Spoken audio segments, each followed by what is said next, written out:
has begun full force her campaign for the 1st Congressional District. And we will talk to Janice in just a moment about the severe drought conditions and the concern about villages running out of water, as we talked last night on this program. We learned today that fire restrictions will be in effect in 21 New Mexico counties starting Friday at 8 a.m. What are they waiting for?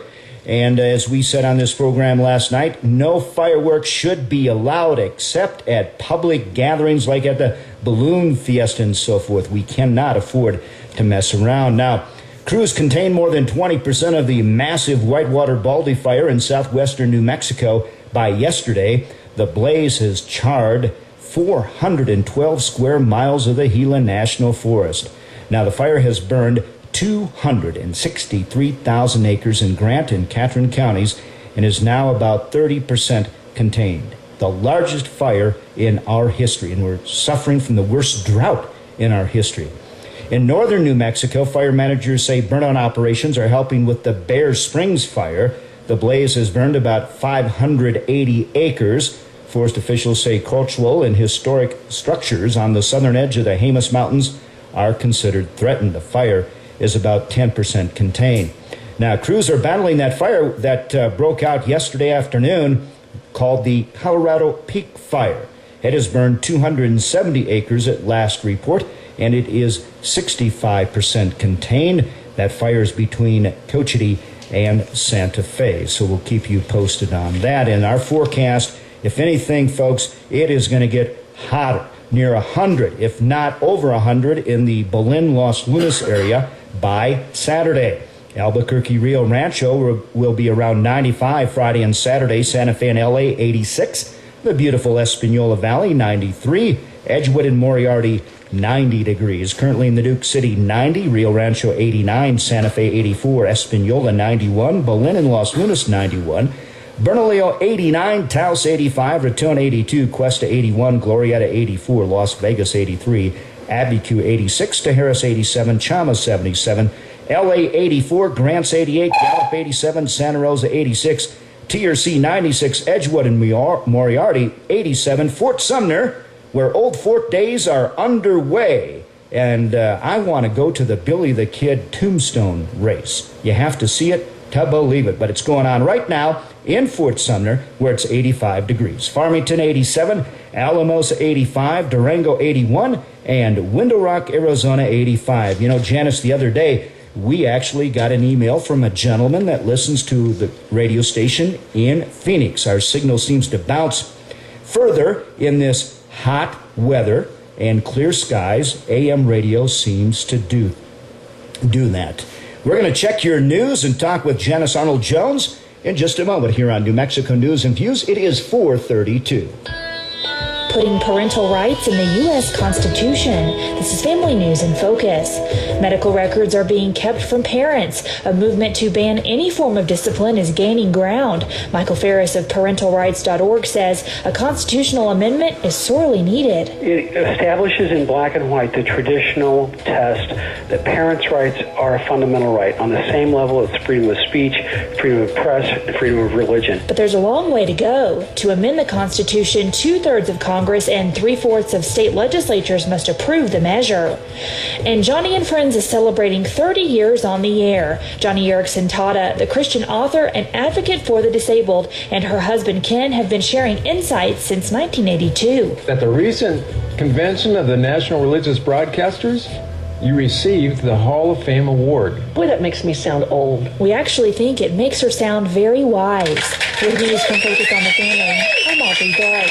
For the first time in our history, America's credit rating has been downgraded, and AMAC has an answer to that news. Never again. AMAC, the Association of Mature American Citizens, is the conservative alternative to the AARP. AMAC cares about the issues conservatives care about. If you're 50 or older, help us get to 1 million members by the 2012 elections. Join AMAC now. Go to tearupyourcar.com or call 800-255-4199, 800-255-4199, or go to tearupyourcar.com. My name is Jeannie. I'm able to work from home and be a full-time mom, and that means everything to me. Hi, how in the world are you anyway? This is Andy Willoughby with the 3-Step Plan Home-Based Business System. Thousands of Americans are successfully working from home with the 3-Step Plan. My name is Bill. I've been able to quit my job, pay off all of my bills, and save money. To find out how you could work from home with your own home-based business, go to take3stepsforward.com. Take3stepsforward.com or call 888-366-5258.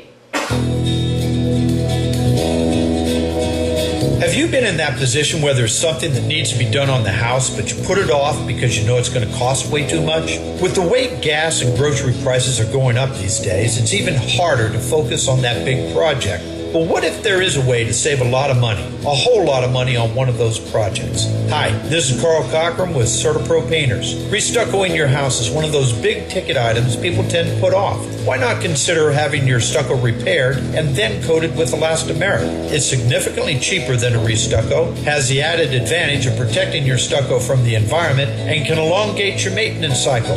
Give us a call at 792-1098. You can also find us at CertaPro.com. That's CertaPro.com. Again, CertaPro.com or 792-1098. Give us a call and save some money.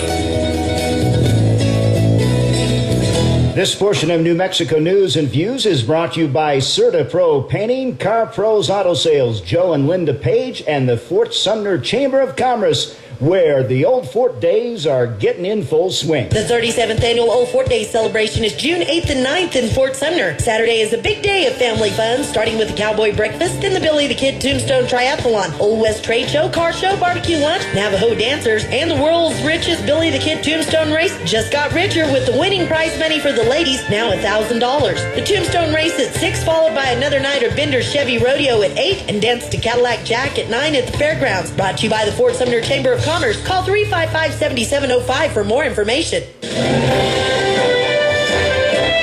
New Mexico News and Views continues. Check out our website, NewMexicoNewsAndViews.com, and sign up for our daily news email. All right, Jimmy, thank you very much. It is 4:36. We have the Sunshine Lady here with us in our studio. You know, when it comes down to this 1st Congressional District race, I know both of the women there, Michelle Lujan Grisham. When I was on the board of directors of the ARC of New Mexico, Michelle worked with the ARC and put forth issues that we needed to be put forth in Santa Fe. And of course, as many of you know, we've known Janice for years here at the Radio Ranch, and now she's into this final stretch in her campaign for this 1st congressional seat. And Janice, thank you for coming in to the Radio Ranch today. Dewey, it's always a privilege. Thank you. You know, Janice, there's so many things that we want to cover here this afternoon. I don't know if we'll get to them all, but let's maybe try to start at the top of the most important things that our listeners tell us that they're very concerned about. First, water and fire. We're lacking water. We're in our worst drought. We've got the largest fire in our state's history. We seem to not getting any attention from the White House. You would think that maybe the president would consider coming out here with our largest wildfire. And of course, we've got some villages that are running into water shortages, and our listeners in the north tell me there's some small creeks and other things that are drying up. What are your thoughts on water and fire? Well, let's start with the fire. You know, it is a natural process. The reason that we are having such aggressive, destructive wildfires is, I think, a failed policy in terms of forestry. So we have a very heavy fuel load, and when those forests catch fire, it is just devastating. And so there are some regulatory changes that clearly need to be made. And one of those things is that leaving your forest completely untouched and unused is also not the answer. So balance, Dewey, balance. With regard to the drought, you know, we live in a desert. And so I have been through times here in New Mexico that were probably worse than this one. This is a very unusual year because the snowpack melted at a different time, and those people who are actually irrigating their crops are truly struggling. And I think the answer for us in the near term is for those communities where the creeks are drying up, we use alternate plans. The alternate communities, other nearby communities, come to their aid. Well, it's certainly a concern here, and, it's only the first part of June. It's very, concerning to many of our listeners. And the other thing, Janice, that is right there is this debt. Yesterday we talked about this on this program. Amid election year barbs over taxes and spending comes a jolt. A new report says that a U.S. debt crisis could hit soon. Well, what news is that? And we've got the nation's publicly held debt will climb to dangerous high levels, more than 70% of the gross domestic product by the end of the fiscal year, September 30th. The nonpartisan Congressional Budget Office said Tuesday, that's a level not seen since World War II. And then you've got Obama saying he's not going to renew the Bush tax cuts. You got the godfather of the Democratic Party, Bill Clinton, says they should be renewed. And you've got Obama against the Keystone Pipeline, and you've got Bill Clinton, who a couple months ago came out for the Keystone Pipeline, which much of the secular media did not report. But what about this debt? What do you plan to do about this when you get to Washington? And does one voice matter? Absolutely. And none of this is new. We have been talking about this for how long now, Dewey? 2 years? Yeah, or longer. At least that. So when I get to Washington, two things must happen. We have to have a budget, and the fact that we do not have a budget is fueling the unemployment, especially in the Congressional District 1 area. And it's not what you're not seeing and hearing is those federal contractors who have contracts, but the contracts are not funded. Their employees are not getting paychecks. So the first thing you do is you follow the Constitution and you pass a budget, and Harry Reid in the Senate is absolutely standing in the way of that. So devastating. But I do find it interesting that one of the things that Bill Clinton did was he imposed tax cuts. He did, and he saw our economy rebound. I'm not at all surprised that he has taken this stand, because right now we need to get cash into our system, which goes back to the debt, the problem about not doing this, not dealing with our debt problem, and the public sector carrying the debt. It means that our seniors' savings are going to plummet. They will have less value. It's absolutely devastating. And what about the Keystone Pipeline? Seems to me that we could get gas prices down and we could put people to work once we get that thing going. I think we're talking about the distribution of gas, and it's a particular type of fuel that needs to be transported. You need a higher level of and newer technology to do it. And for the life of me, I don't understand why we would rather have Canada simply ship their crude to China and let them process it when we have the technology, the know-how, and quite frankly, we will do it cleaner and better than China at this point. Janice, another thing that is concerning me is we've got to get people out to vote. It was embarrassing what this primary turnout was. We've got to get people to vote in November. It is sad, and I, here's the challenge that both you and I have, Dewey. We are really in a mess, and we hardly know which way to turn. This is the time that we call on our faith. This is the time to remember that God gave us not only this country, but this Constitution, and it is worth fighting for. And if we don't go vote, what are we doing? Oh my. Yes, we're not fulfilling our duty as Americans. Janice, the other thing that when you look at Martin Heinrich, for instance, he went from the city council to Washington, D.C. To me, preparation is a very huge thing when it comes to electing and sending people to Washington, D.C. What about your preparation for Congress? A small comparison, but serving in a legislature of 112 people is certainly closer than a city council. And one of the problems that I have with Martin Heinrich is there is some training that is required to understand how important those committee hearings are. I am absolutely aghast every time he misses a committee hearing where he is actually supposed to be speaking for and representing maybe not this particular district, but Los Alamos National Laboratories.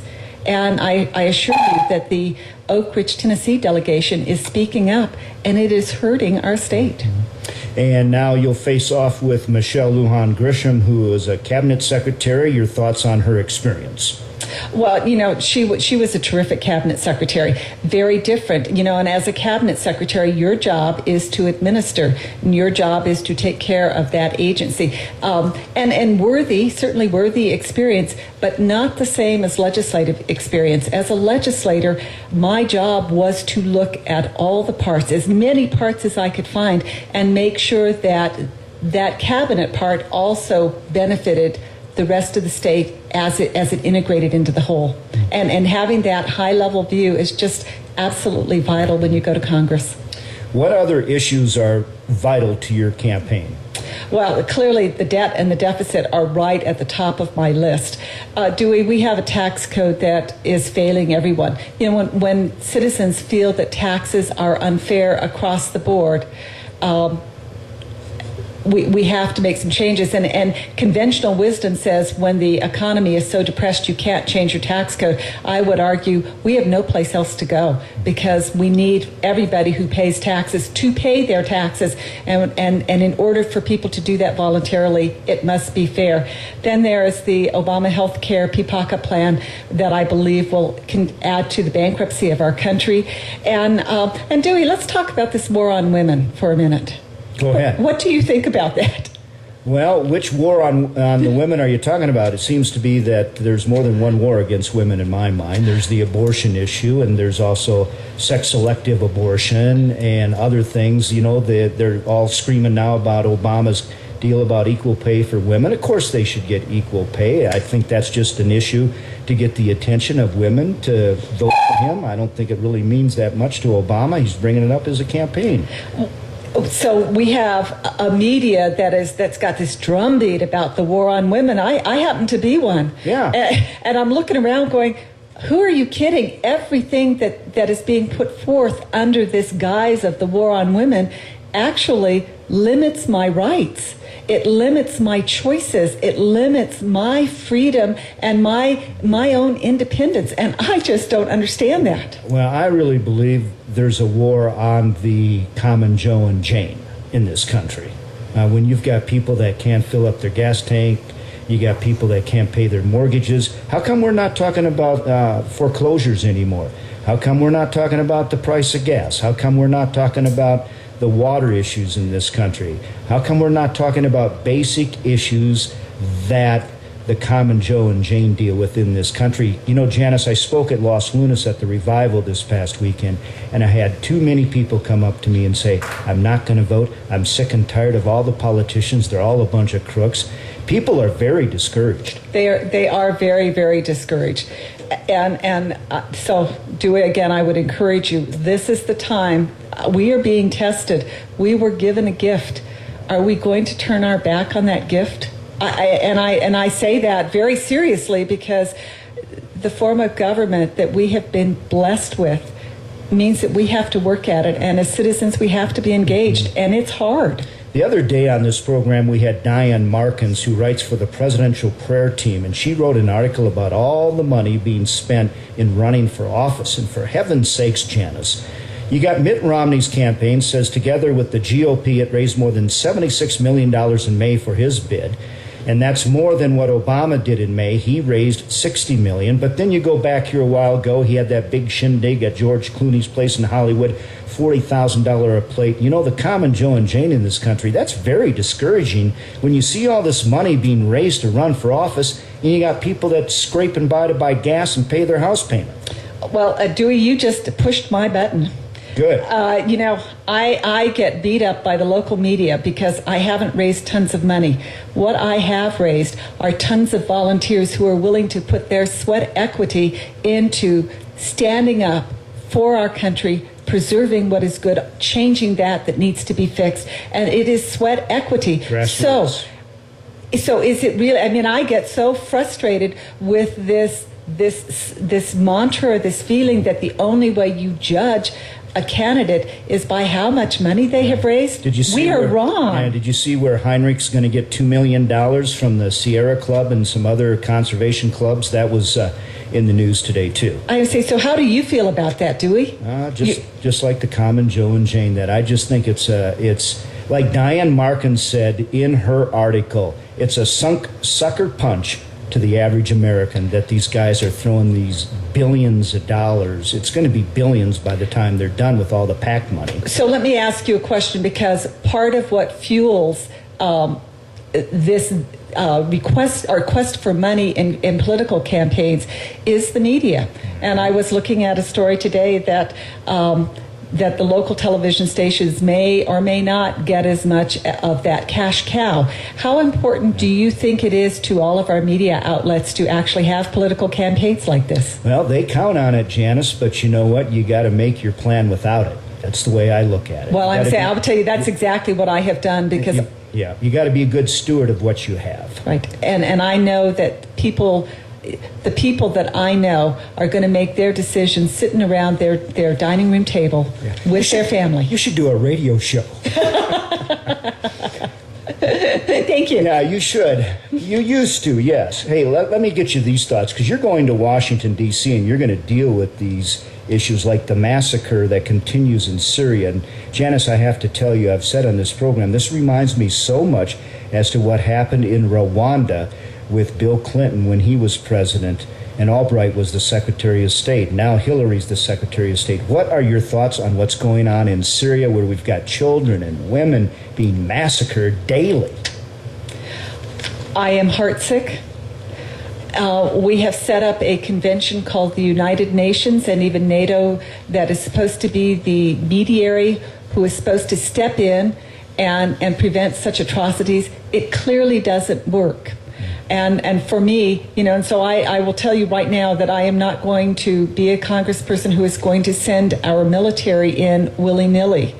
But I do believe that we should be standing and advocating at the UN to do its job, to protect these people. This is slaughter. This is slaughter. Yeah, it is, absolutely. Then you got this thing going on at Capitol Hill between Attorney General Eric Holder and others that are, grilling him for answers, and he all of a sudden has amnesia. Your thoughts on Fast and Furious and Attorney General Eric Holder? That same word. I am so mad about American weapons being provided or sent across the border that have now been used to kill our own Border Patrol agents. I am incensed. And to have our Attorney General, the highest public safety official in the nation, stand there and either claim amnesia or that it was okay, either one of them is wrong. I actually stand with other folks calling for his dismissal. It's time for Eric Holder to go home. Yeah, then Janice, you dealt with this issue in the state legislature, and of course it broke yesterday, and then it's on the front page of the Journal this morning. State bus driver's license fraud ring there in Clovis, and of course District Attorney Matthew Chandler was there. Your thoughts on driver's license in New Mexico? So I sigh. How many years has this been going on? Too long. It is a national security issue, Dewey. It's not just in the state of New Mexico. Every time our state and the state of Washington issues a license to someone who is not in our country legally, we open up the floodgates for all kinds of criminal activity. And you know what? Even the illegals who are here will get hurt by it. But our nation is being compromised by this very foolish law. It sure is. Janice, members of the International Israel Allies Caucus Foundation met in D.C. this week and called on the United States to recognize Jerusalem as the undivided capital of Israel. Several Jewish and Christian leaders, as well as pro-Israel lawmakers, attended the group's Jerusalem Day prayer breakfast yesterday. Jerusalem is the rightful capital of the Jewish people, and it should stay that way. Representative Alan West, Republican Florida, said it should always be unified under one simple flag, the Star of David, because that is David's city. Your thoughts? I happen to agree with Alan West. I believe that we are called upon as Christians to also recognize and defend the Jewish state, and I will do that forever. Amen. Israel is the apple of God's eye. Janice, we just recognized D-Day yesterday, the 68th anniversary of D-Day. And, I was really sad because that day kind of went, and I didn't hardly find any news coverage of it. But that is a day that just lives in our history. That probably don't you think our country's greatest generation ever? But you know what? The more I'm meeting these young men and women that are coming back from Afghanistan and Iraq, I'm thinking these guys have been in this war 10 years. 10 years. Do you know these young people have spent more actual hours in combat by a factor of 5 or 6 than any other generation, including during the Second War. So, Janice, are we just throwing away our military and our youth by just staying in Afghanistan and messing around with a country like Pakistan that is obviously very crooked? I don't think they're our friends. I don't. Yeah. I don't. You know, I believe that we have a military to defend the United States of America, and sometimes in order to defend it, you have to go to other fights. And Korea was such a good example of a country that needed help, and look at what has happened to South Korea as a result. Freedom is important, and it's important to stand with people, but when you have lost sight of your mission, and the mission is so out of control that your young men and women are simply at the mercy of people who truly don't want us there, then I think we need to pull back and make sure that we deploy them with an actual mission that can be accomplished. I was very outraged when the doctor that helped the United States find bin Laden was thrown into prison in Pakistan and beaten.